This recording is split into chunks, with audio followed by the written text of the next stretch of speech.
Atos 28. Uma vez em terra, descobrimos que a ilha se chamava Malta.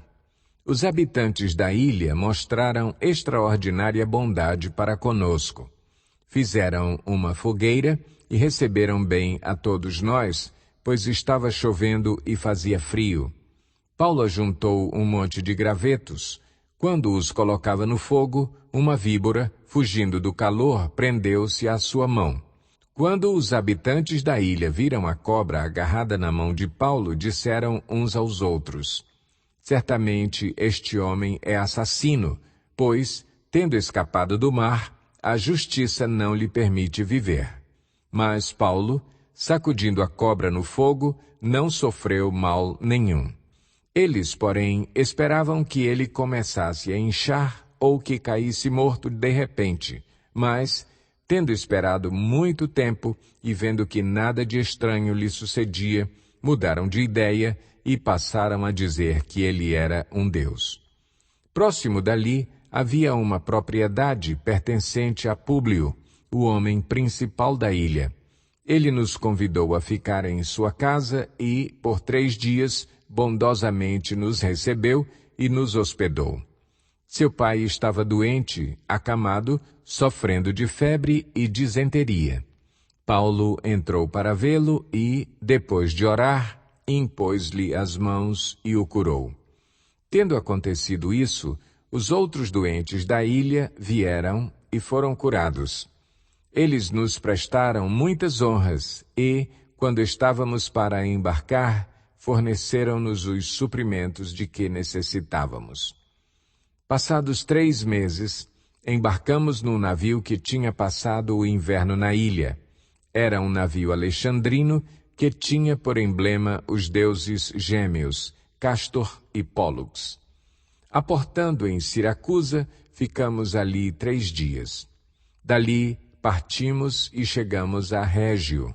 No dia seguinte, soprando o vento sul, prosseguimos, chegando a Puteoli, no 2º dia. Ali encontramos alguns irmãos que nos convidaram a passar uma semana com eles. E depois fomos para Roma. Os irmãos dali tinham ouvido falar que estávamos chegando e vieram até a praça de Ápio e as 3 vendas para nos encontrar. Vendo-os, Paulo deu graças a Deus e sentiu-se encorajado. Quando chegamos a Roma, Paulo recebeu permissão para morar por conta própria, sob a custódia de um soldado. 3 dias depois, ele convocou os líderes judeus. Quando estes se reuniram, Paulo lhes disse: meus irmãos, embora eu não tenha feito nada contra o nosso povo, nem contra os costumes dos nossos antepassados, fui preso em Jerusalém e entregue aos romanos. Eles me interrogaram e queriam me soltar, porque eu não era culpado de crime algum que merecesse pena de morte. Todavia, tendo os judeus feito objeção, fui obrigado a apelar para César, não, porém, por ter alguma acusação contra o meu próprio povo. Por essa razão, pedi para vê-los e conversar com vocês. Por causa da esperança de Israel, é que estou preso com estas algemas. Eles responderam: não recebemos nenhuma carta da Judeia a seu respeito, e nenhum dos irmãos que vieram de lá relatou ou disse qualquer coisa de mal contra você. Todavia, queremos ouvir de sua parte o que você pensa, pois sabemos que por todo lugar há gente falando contra esta seita.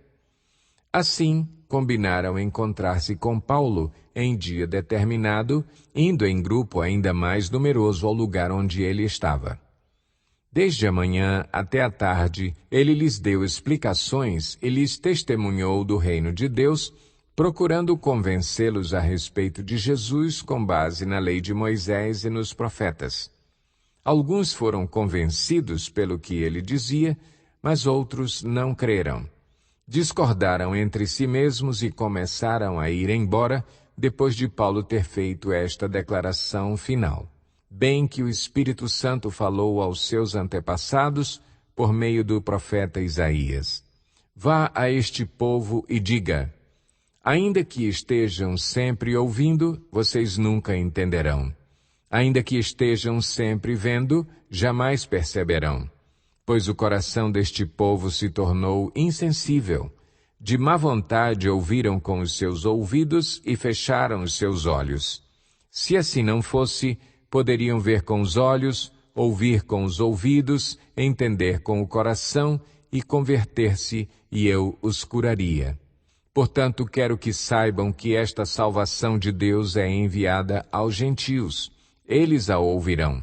Depois que ele disse isto, os judeus se retiraram, discutindo intensamente entre si.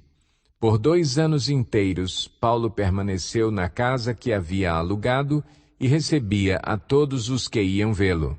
Pregava o reino de Deus e ensinava a respeito do Senhor Jesus Cristo, abertamente e sem impedimento algum.